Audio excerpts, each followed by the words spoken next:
오늘은 울고 있는 사람의 친구 예수라는 제목으로 말씀을 전하겠습니다. 새해가 시작되면 상당히 많은 분들이 작심하고 성경을 읽기 시작하는 경우들이 있습니다. 그런데 처음 마태복음을 읽고는 금방 실망하게 됩니다. 누가 누구를 낳고, 지금 읽은 것처럼 누가 누구를 낳고 누가 누구를 낳고, 그러다 보니까 너무 재미가 없는 거예요. 그리고 질려버리는 거예요. 그래서 이걸 훌쩍 뛰어넘어갖고 예수님의 출생 이야기로 이제 얼른 넘어가거나, 아니면은 성경은 너무 재미없어, 아주 딱딱하고, 그래서 그냥 읽는 거를 포기하는 경우들도 있습니다. 제가 오늘 그 재미없고 그리고 좀 지루한 이 족보 이야기를 본문으로 오늘 읽었습니다. 저도 사실은 마태복음 1장 오늘 이 17절까지의 이 족보 이야기로, 계보 이야기로 설교를 어쩌면 처음 하는지도 모릅니다. 근데 마태는 왜 이 족보 이야기로, 이 지루하고 재미없는 이 족보 이야기로, 그리고 마태복음인 이 복음의 좋은 소식을 시작했을까라고 하는 의구점을 우리가 가질 수 있습니다. 그런데 이런 족보 이야기를, 그 내용이 뭔지를 알고 나서 이래서 마태가 족보 이야기로 그 이야기, 바로 굿뉴스인 복음의 이야기를 바로 시작했구나라는 것을 알게 되리라고 그렇게 생각합니다. 우리가 살고 있는 소위 우리 시대에는 개인주의적인 문화가 많이 이렇게 향상되어져서 사람마다 자신의 학력이니 경력이니 혹은 자신의 실적을 많이 이렇게 열거해갖고 자기를 홍보하고 또 자기를 드러내는 일을 퍽 잘합니다. 우리 대학을 졸업한 또 학생들이 취업을 하려면은 소위 자소서라는 것을 잘 써야 합니다. 자기소개서, 전문 학원이 있습니다. 그래서 저는 학교 때 동아리 이런 활동을 했어요. 저는 이런 해서 리더십을 인정받았어요. 저는 자격을 이걸 땄어요. 저는 전공 외에도 이런 것들을 했어요. 그리고 저는 어려운 환경에서 자라서 능히 어떤 환경도 이겨낼 수 있는 그런 이렇게 자랐습니다 하고 자기소개서를 아주 이렇게 잘 쓰도록 이렇게 가르쳐주고, 그것도 개인 과외도 하고 뭐 그렇게들 또 합니다. 그렇게 해서 어쨌든지 간에 자기 자신이 이런 사람이라는 것을 잘 드러내는 것을 잘 해야만 하는 그런 시대로 우리가 살고 있습니다. 자기 홍보, 자기 PR을 잘 할 수 있어야 된다는 겁니다. 그러나 가족 중심의 공동체 사회에서는 그렇지 않았습니다. 오늘 여기 마태복음 1장은 족보처럼 보일 수 있고 또 이력서이기도 합니다. 근데 당시 이력서는 집안과 혈통과 가문으로 자신과 관계된 사람들로 구성되어 있습니다. 그래서 이 족보는 세상을 향해서 난 이런 사람이야 라고 이렇게 말하는 것이 족보입니다. 그런데 당시 사람들도요, 보면 이 족보를 지금 우리처럼요 이렇게 포장하거나 세탁하거나 또 빼거나 막 과장하거나 그런 일을 당시의 사람들도 했어요. 대표적으로 그렇게 잘하는 사람이 누구였는가 하면 당시 유대와 이스라엘 예루살렘을 지배했던 헤롯 대제가 그런 사람이었습니다. 자신의 공식적인 족보에서 많은 자기의 부끄러운 그런 조상들이나 그런 이력들을 다 삭제를 했습니다. 이 사람은 본래 이두메라고 하고는 에돔 출신입니다. 그런데 이 사람은 자기가 에돔 출신이라는 이 컴플렉스를 사람들이 알까봐 유대 사람들이 제일 좋아하는 성전을 지었어요. 그래서 첫 번째 성전은 솔로몬 성전, 두 번째 성전은 스룹바벨 성전, 세 번째 성전은 좀 얘기를 해야 되는데 전부 가만히 계시네. 첫 번째 성전은 스룹바벨, 첫 번째 솔로몬 성전, 두 번째 성전은 스룹바벨, 세 번째 성전은 누구 성전요? 헤롯 성전입니다. 이 이두메 사람인데 유대 사람들이 좋아하는 헤롯 성전을 다 지은 거예요.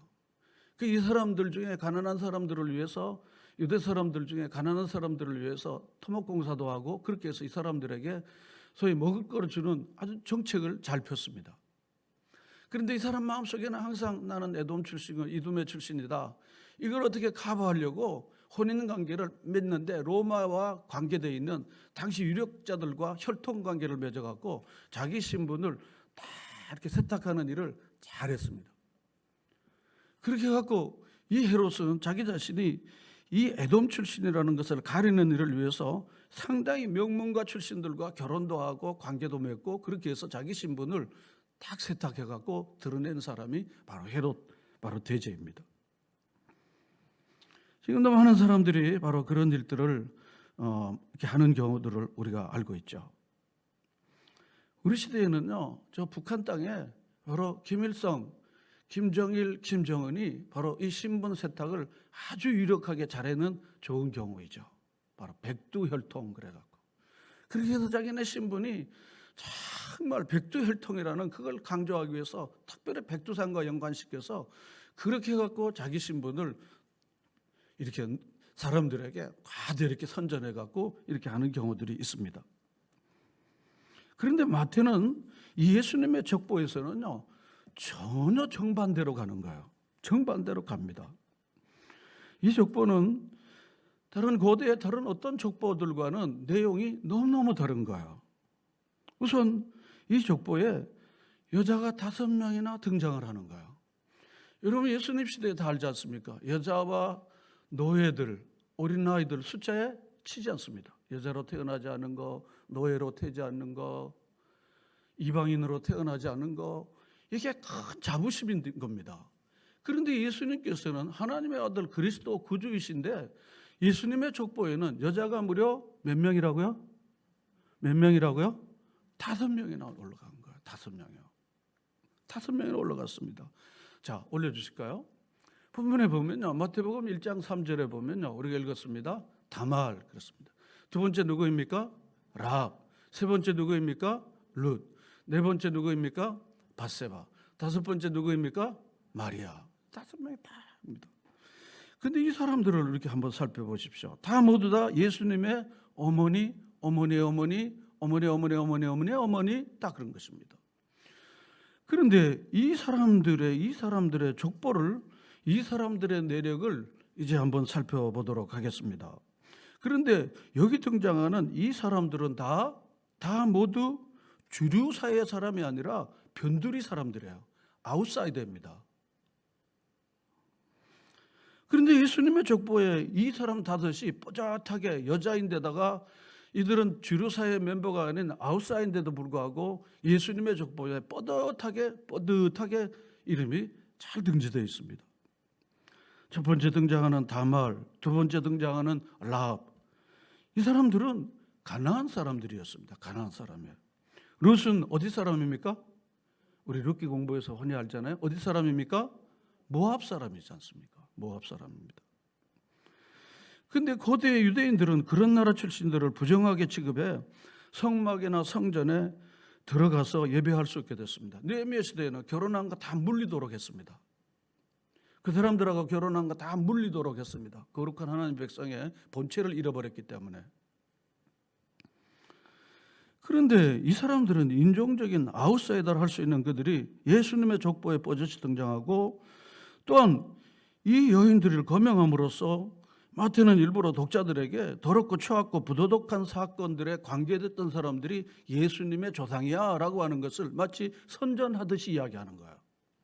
사람들은요, 부끄러운 자기 가족의 이야기, 가문 이야기들은요, 이렇게 잘 감춥니다.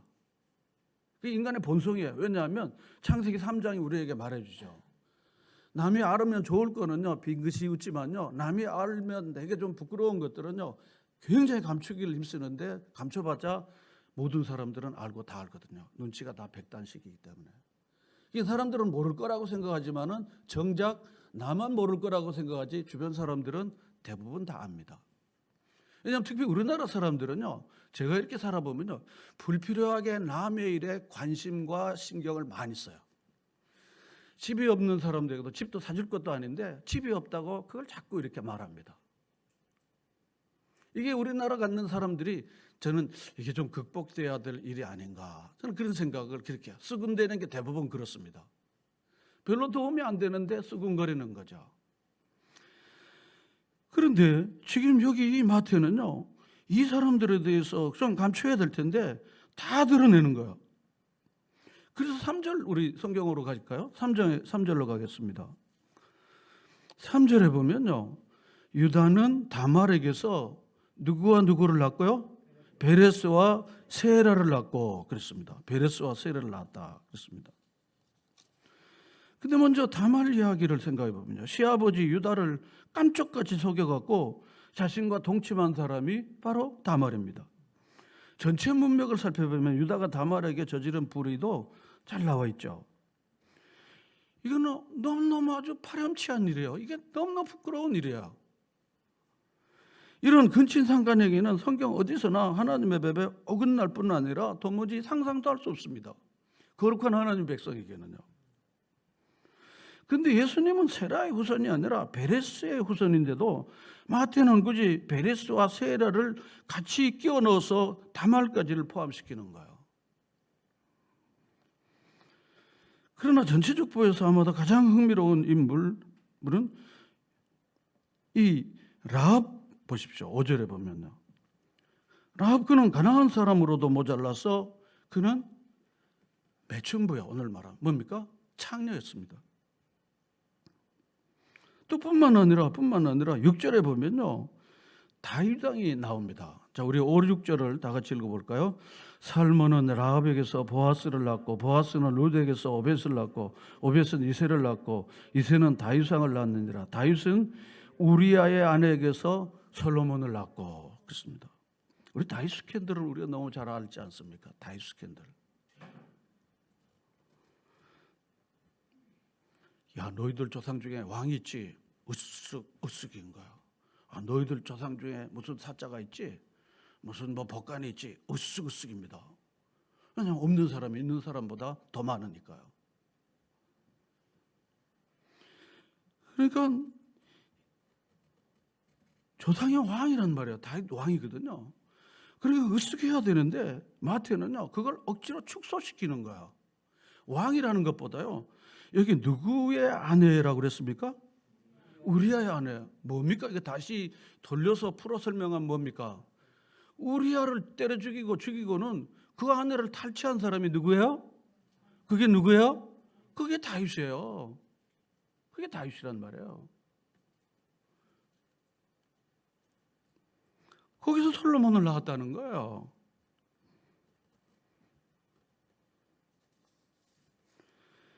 왜 그냥 그 여자의 이름 바세바를 쓰지 않았습니까? 왜 그렇게 쓰지 않았습니까? 본문을 다시 보겠습니다. 다윗은 바세바에게서 솔로몬을 낳고 이렇게 얘기하면 될 거 아니에요. 그런데 왜 우리아의 아내에게서 누구를 낳고요? 솔로몬을 낳고. 이게 뭘 뜻하는 것입니까? 여러분 다 짐작하시죠? 이런 파렴치 않은 사람이 예수님의 족보야. 그것도 왕이야. 1장 1절로 가겠습니다. 다 같이 읽어볼까요? 아브라함과 다윗의 자손 예수 그리스도의 계보라 그렇습니다. 그러면요, 이 다윗은 이제 이만큼 정리가 됐습니다. 아브라함은 또 어떻습니까? 자기 아내를 누이 동생이라고 말했던 사람이에요. 이런 허술한 인생입니다. 바로 이런 허술한 인생이, 파렴치한 인생이, 이와 같은 더러운 인생들이 다 예수님의 족보에 뽀자시, 그것도 여자들이 뽀자시 딱 등장하고 있는 거예요.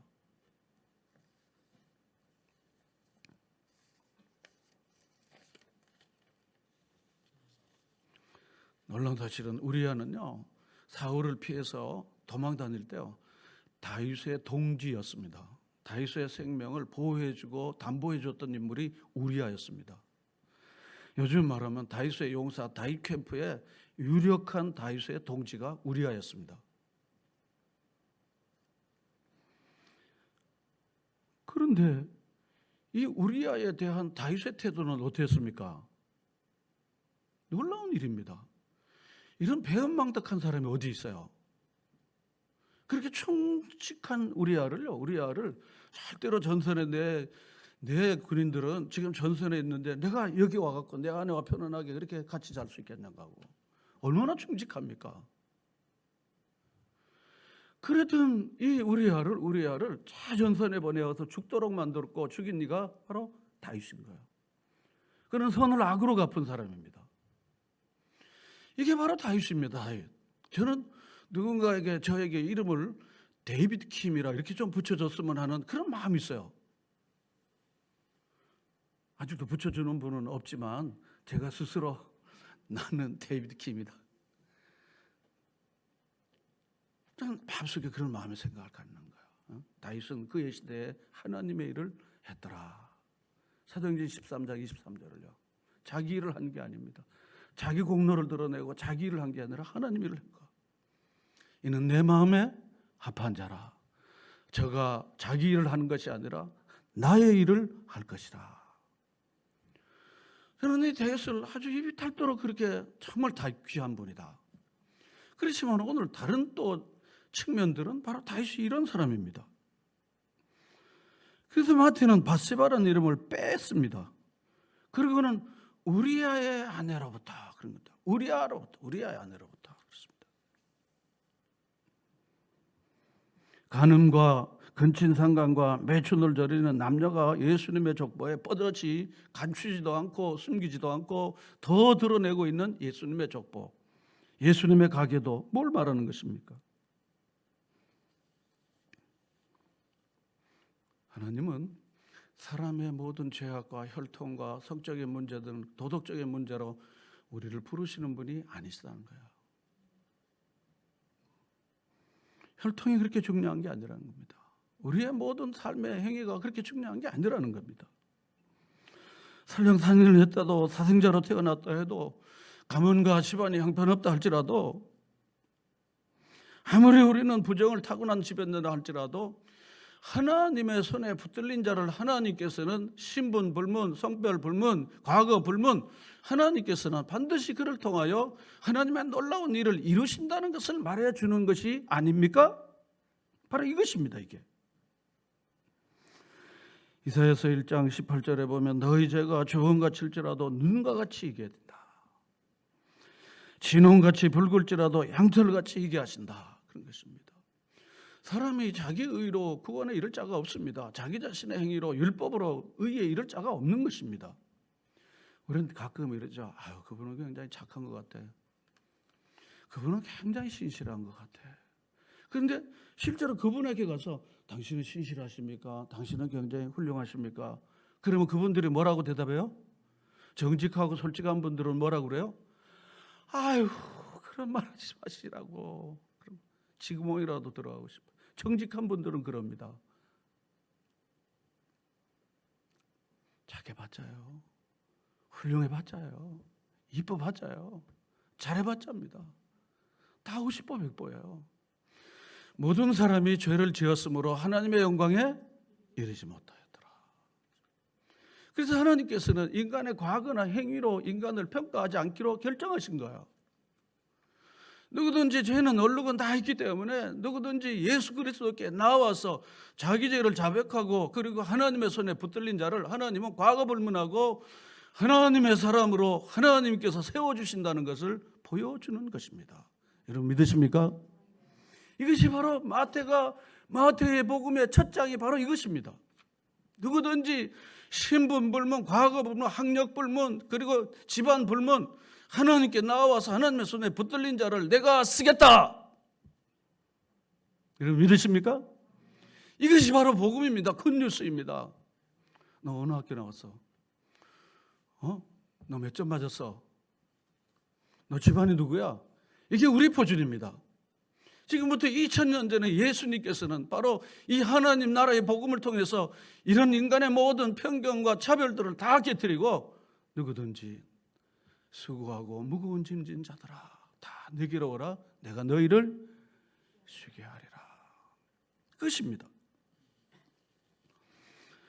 우리 교회가 매년 여름마다 작년 코로나 때문에 못 가고요. 승동교회 승동기도원에서 매년 여름 수련회를 했지 않습니까? 승동교회는 백정 출신인 박성춘 장로님이 시작하신 교회입니다. 그런데 이분은 백정입니다. 여러분 백정 아시잖아요? 조선시대에 제일 하계급이 바로 계급도 않는 계급이 천민 중에 가장 천민이 백정이에요. 백정. 근데 선교사님을 통하여 복음 듣고 그거 마음이 새로워져 갖고 그리고는 장로가 된 거야. 그러니까 양반 출신들 중에 장로가 되고 교회에 이제 일원이 된 사람들이 저 백정이 교회 장로가 되니까 난 그 교회 못 가겠다. 그렇게 해서 그들이 이 성동교회 안에서 떠나갖고 만든 교회가 종로 안국동에 있는 안동교회입니다. 제가 거기서 군대 생활을 해서 안동교회를 잘 압니다. 정말 양반들이 있습니다. 윤보선 대통령이 그 교회 출신입니다. 하나님은 누구든지 주 예수의 이름을 부르고 그의 은혜를 누리는 자들은 하나님께서 과거와 관계없이 그를 하나님의 놀라운 사람들로 세워주십니다. 전라도 김제에 가면 금산교회가 있습니다. 그 금산교회는요 우리 교회 역사에 조덕삼 장로님과 이자익 목사님 이야기가 있습니다. 그런데 이자익 목사님은 조덕삼 장로님의 집에 마부였습니다. 머슴이란 말이죠. 마부였습니다. 그런데 선교사님들이 복음을 전했는데 이 마부였던 이자익 목사님이 복음을 듣게 되고 마음의 깨달음을 얻고 그리고 새로운 삶의 가치를 얻게 된 거예요. 그리고 열심히 공부하고 열심히 이렇게 믿음 생활을 했습니다. 그런데 조덕삼 이분도 복음을 듣게 된 거예요. 주인도. 그런데 자기 종이었던 이자익 목사님이 너무너무 복음을 잘 듣고 믿음이 잘 성장하고 선교사님이 칭찬도 하니까 계속 교회 가도록 격려를 해준 거예요. 성경 공부하도록 격려를 해준 거예요. 자기도 물론 공부를 했죠. 그러는데 이 금산교회에서 장로를 세우는 일을 했는데 주인인 이 조덕삼 장로님은요 떨어졌어요. 그런데 이자익 목사님이 장로로 된 거예요. 그러니까 이 조덕삼 이 장로님이 여기 이 자리에 나와갖고 우리 이자익 장로님이 이 장로님으로 이렇게 세워졌기 때문에 너무너무 축하할 일이라고 우리 장로님이 우리 교회에서 큰 일꾼으로 쓰여지도록 우리 다 박수하고 기도하십시다. 이렇게 이제 한 거예요. 그 다음에 이제 이 조덕삼 장로님도 또 교인들의 전체적인 어떤 그 격려 아래 장로님이 된 거예요. 그래서 두 분이 하나는 주인이요 하나는 모습인 둘이 교회 안에 장로로 일하게 된 것입니다.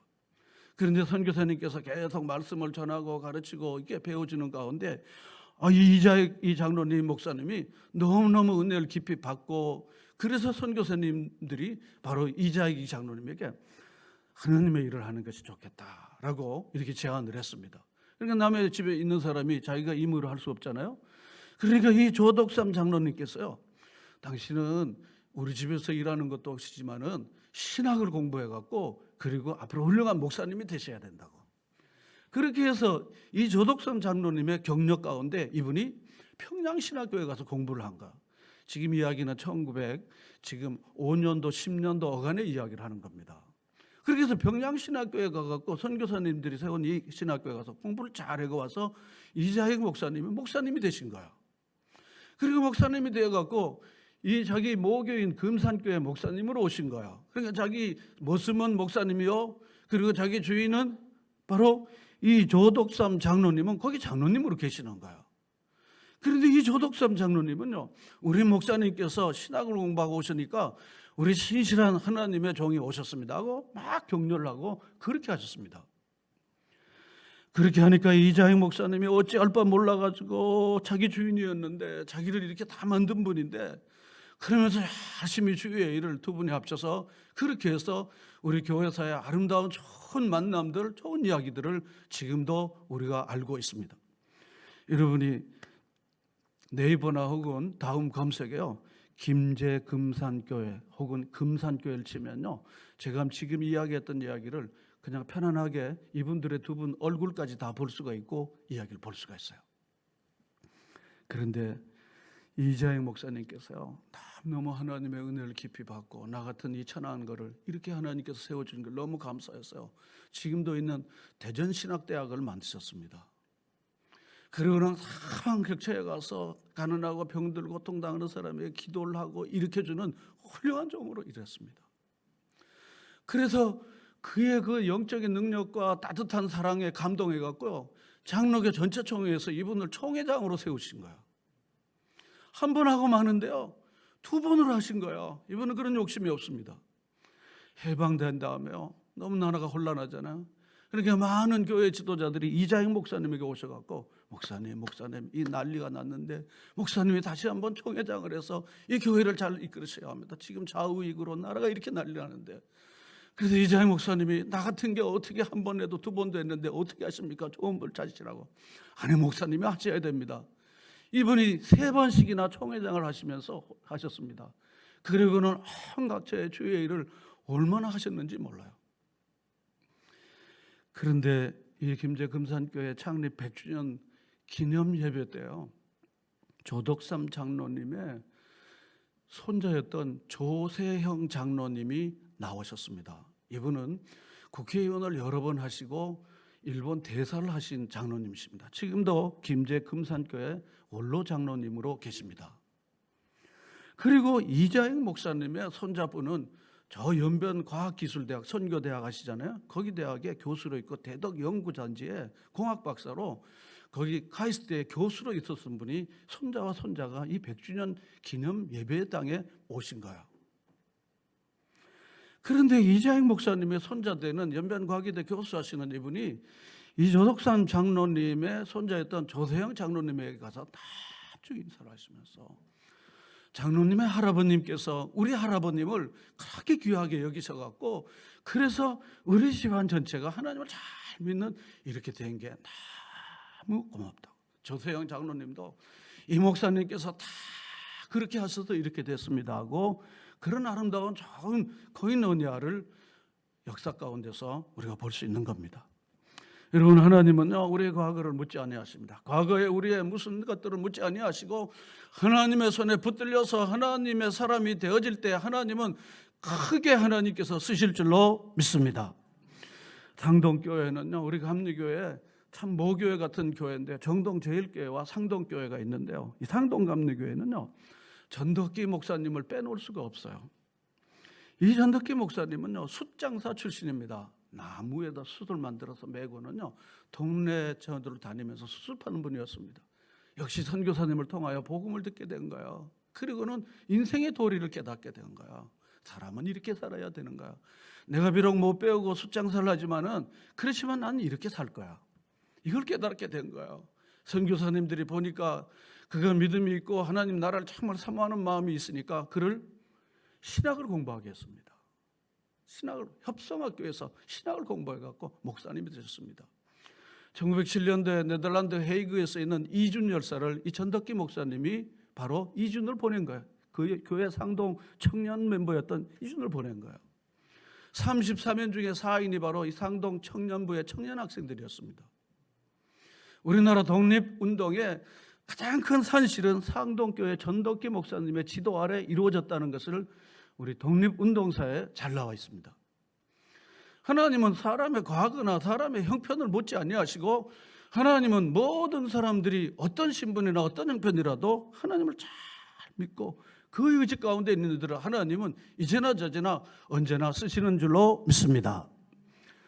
서울 가면요 꽃동산 교회가 있습니다. 어린이 전도를 많이 하는 교회인데 꽃동산 그 교회 목사님은 김종준 목사이십니다. 김종준 목사님이신데 이분은 시골에서 너무 가난하니까 국민학교만 마치고 그리고는 서울 와서 깜파리하고 구두 닦기를 한 거야. 구두 닦고 그분 그렇게 잘 하시더라고요. 옛날 많이 했으니까 구두 닦고 이게 아주 잘 하시더라고요. 껌이나 카라멜 있어요 하고 그거 버스에서 그 장사를 다 했답니다. 그런데 하나님의 은혜를 받고요. 그리고 마음에 너무 감동돼서 내 비록 배운 것도 없고 껌파리 하지만은 나도 하나님의 사람처럼 나도 살고 싶어. 그래서 이번에 검정고시를 주경야독을 한 거죠. 그래서 신학을 공부해갖고요. 꽃동산교에서 어린아이들에게 복음을 심어야 된다고 어린아이들을 위한 바로 어린이 전도 잡지를 만들어 놓고요. 그리고 쉐마 기독학교를 만들고요. 그리고 많은 사람들에게 복음을 전하는 훌륭한 종으로 몇 년 전에 장로교 우리나라 제일 큰 장로교단의 총회장을 이분도 하셨습니다. 여러분, 하나님은요 우리의 과거에 어떠하든 간에 하나님 앞에 나와서 그리고 하나님의 사람으로 세워질 때 하나님은 놀랍도록 엄청난 놀라운 역사를 이루신다는 것을 오늘 이 족보 이야기는 우리에게 말해주는 것입니다. 여러분들은 어떤 비전을 갖고 사십니까? 여러분 어떤 목표를 가지고 사십니까? 저는 젊은이들에게 늘 물어요. 뭘 전공하니? 너희 집은 어디니? 무슨 과를 하니? 저는 그것보다 중요한 게 너 꿈이 뭐네? 넌 꿈이 뭐냐? 너는 인생의 가치, 생명을 바칠 만한 가치 있는 꿈이 뭐냐? 저는 이렇게 묻고 싶어요. 다 묻지를 못합니다. 왜냐하면 곤란케 하기 때문에. 이 아이를 곤란케 하기 때문에, 내 질문이 이 아이를 곤란케 하기 때문에, 저의 경험으로 곤란케 하기 때문에 질문을 던지지 않습니다. 너는 너의 인생을 온통 바치고도 후회 없을 만한 그 꿈이 뭐냐? 너의 비전이 뭐냐? 너는 생명을 바칠 만한 가치 있는 일을 찾았냐? 여러분, 이게 우리의 가방끈보다, 우리의 집안보다, 우리의 예쁜 것보다, 우리에게 좀 작게 보이는 것보다, 우리의 직업보다 더 중요한 줄로 믿습니다. 그래서 우리가 우리의 한 생에 사는 동안 우리가 어떠하든지 간에 우리의 삶을, 오늘 다시 본문 말씀을 보면 다말은 누구입니까? 라합은 누구고 룻은 누구입니까?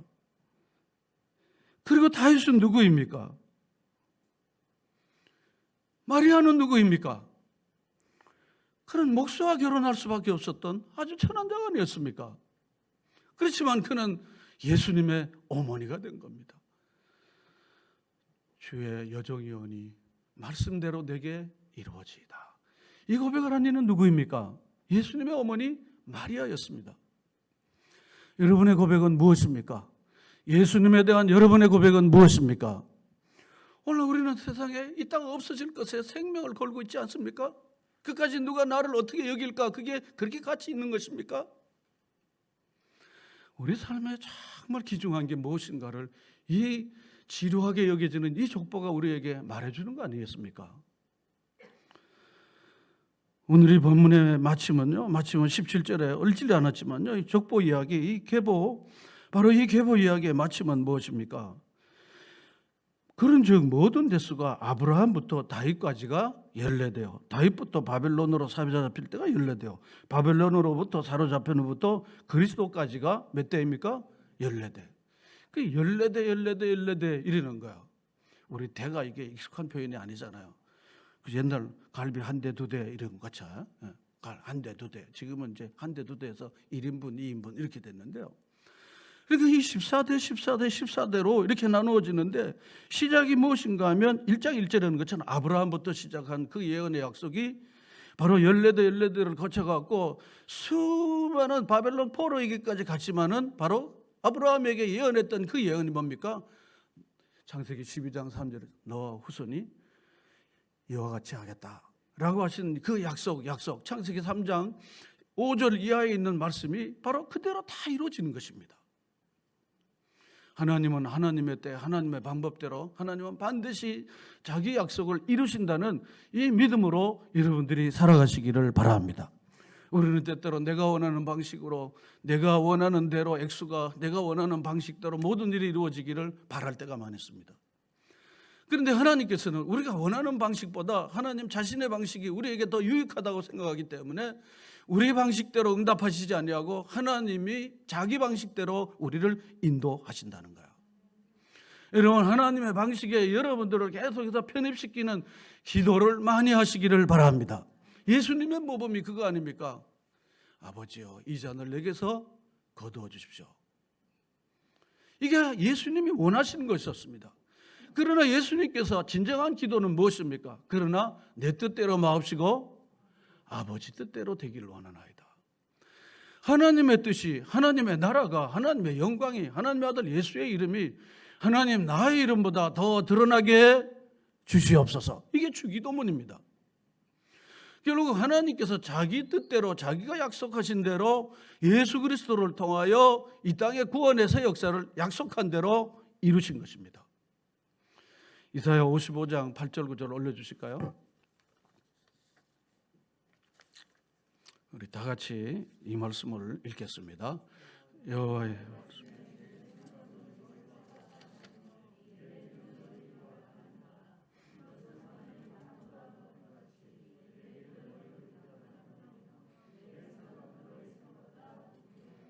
아멘. 그렇습니다. 우리가 곧잘 시험과 또 올무에 빠져 기도를 포기하는 경우가 어떤가 하면요, 자기가 날짜를 작정해 놓고 자기가 원하는 바를 성취하기 위해서 하나님 앞에 대쓰는 거야. 하여튼 때를 누가 많이 쓰면 응답되고 덜 쓰면 응답이 안 된다. 이걸 어디서 또 배운 거야. 그래서 생때를 그냥 쓰는 거예요. 이게 욕심인지 정욕인지 하나님의 영광인지 그건 따위는 생각 없습니다. 그래서 자기가 무조건 어떤 생때를 많이 써갖고 정치해내면 탈취해내면은 그 사람은 기도로 이긴 사람이야. 그러는데 기껏 했는데 뭐 금식도 하고 그따가 또 붙여서 또 안 하던 헌금도 하고 그랬는데 자기가 원하는 대로 안 되는 거야. 하나님 없는가 봐. 하나님 없는가 봐. 내 기도를 안 듣는가 봐. 이러고는 그 다음부터는 스스로 시험에 빠져갖고 이런 성경을 잘 모르니까요. 그냥 자기가 올라갔다가 자기가 두드러 내려가는 거예요. 자기가 올라갔다가 자기가 내려가는 거예요. 하나님을 자기가 자판기 하나님처럼 넣으니까 나오고 안 넣으니까 안 나오더라. 자판기에 넣었는데 맹물에 나와. 이거 화가 바짝 나서 자판기를 들어 때렸어 그냥. 마치 자판기 하나님이 되는 거야. 여러분, 하나님은요 자기 방식대로 자기 때 자기가 우리에게 가장 원하시는 방법으로 우리를 인도하시고 채워주시고 이끄시는 하나님이시라는 것을 여러분이 확실히 믿는 여러분이 되시기를 바랍니다. 그래서 여기 1장 1절부터 17절까지는 처음 시작부터 마태가 전하는 기쁜 소식입니다. 누굴 낳고가 무슨 기쁜 소식이 되겠습니까? 그러나 하나님은 천한 자들을 들어서 하나님 나라의 영광스러운 로얄 패밀리로 만들어주시는 분이 하나님이시라는 것을 보여주는 거예요. 그리고 아브라함과 다윗같이 지금부터 4,000년 전에 말씀하신 것도 지금부터 3,000년 전에 다윗을 통해 말씀하신 것도 그리고 반드시 하나님은 이루신다는 것을 우리에게 약속해 주시는 겁니다. 에베소 3장 20절을 올려주실까요? 우리 다 같이 읽어보겠습니다. 우리 가운데 역사하시는 능력대로 우리가 구하거나 생각하는 모든 것에 더 넘치도록 능히 하실 이에게. 이걸 다른 말로 하면요, 우리 가운데 그 능력으로 역사하시는 하나님께서 우리가 구하거나 우리가 마음속에 머릿속에 생각하는 것보다 더 넘치도록 채우시는 하나님이시라는 거예요. 여러분 경험해 보셨습니까? 정말 그러신 분입니다. 그래서 저는 그렇게 말하고 싶은 거예요. 이 좋으신 하나님을 신뢰하고 하나님 앞에 나 간절히 기도했는데 하나님 앞에 구했는데 하나님이 그것만 딸랑 주시더라. 여러분 기도 응답 없습니다. 어떻게 자식이 간절히 구하는데 그 딸랑 그렇게 주겠습니까? 요거 학비 20만 원인데 요 학비만 내라고 그러고 차비를 안 주는 부모가 어디 있겠습니까? 아니 차비가 있어야 되잖아요. 또 먹을 거가 있어야 되잖아요. 학비만 돼가지고 되는 게 아니잖아요. 하물며 하늘 아버지께서 구하는 자에게 좋은 것을 주시지 않겠느냐. 그러므로 우리 하늘 아버지에 대한 신실함으로 여러분들이 하나님을 온전히 바라보고 나아가시는 믿음의 사람들이 되시기를 바랍니다. 이것이 바로 하나님께서 이 재미없는 그런 낙고를 통해서 우리에게 주시는 교훈인 것입니다. 사랑하는 여러분, 이제 우리는 코로나로 또 다른 코로나 이상으로 핵무기와 또 기후변동과 그리고 이런 감염병으로 인류의 3대 위기 가운데서 우리의 신앙과 삶이 위태로움이 앞으로 더 가중될 것입니다. 목사님, 코로나가 좀 끝나면 제가 예배당에 갈 거예요. 그래서 제가 그랬어요. 앞터 코로나는 희망 상황이지만 어려워요. 위드 코로나입니다. 위드 핵무기입니다. 위드 기후변동으로 인해서 기후 난리로 굉장히 어려움이 우리는 앞으로 있을 것입니다. 여러분, 하나님의 신실하심으로 말미암아 어떤 어려움이라도 이겨내는 예수님께서 내가 세상에서 환난을 당하나 세상을 이겼다는 것처럼 여러분 예수 그리스도와 하나님의 신실하심을 믿고 이기는 자의 삶을 살아가시는 사랑하는 교우들 여러분 되시기를 축원합니다. 그래서 여러분들을 통하여 불안하고 걱정하고 그리고 웅크러들고 그리고 자기 자신에 있어서 왜소하게 생각하고 그리고 우울하고 열등감에 사로잡히는 이들에게 하나님을 믿고 나를 믿으라라고 선포할 수 있는 여러분의 삶이 되시기를 축원합니다. 하나님께서 반드시 믿는 자들에게 영광을 주시지 않겠습니까? 여러분, 하나님의 그 영광을 바라보며 소망 가운데 나아가는 사랑하는 성도 여러분 모두가 되시기를 주의 이름으로 축원합니다. 이 시간 우리 다 같이 기도할 때 하나님 내 하나님이십니다. 신실하시고 정말 정직하신 하나님, 하나님 우리에게 정직을 주었으나 인간은 꾀를 냈다고 하는 우리 전도서의 말씀을 우리가 다시 생각하면서 하나님, 신실하신 하나님, 그 하나님 안에 내 인생이 만들어지게 하시고, 내 비록 이렇게 허잡한 집안에서 태어났지만, 내 이 허잡하지만 내가 하나님을 앞에서 정말 신실한 하나님의 로얄 패밀리로 하나님이 살게 해주신 것 감사하고 주의 선한 일에 힘쓰는 주의 백성으로 살게 해주십시오. 우리 이 시간에 우리 다 같이 합심해서 한번 기도하겠습니다. 할렐루야.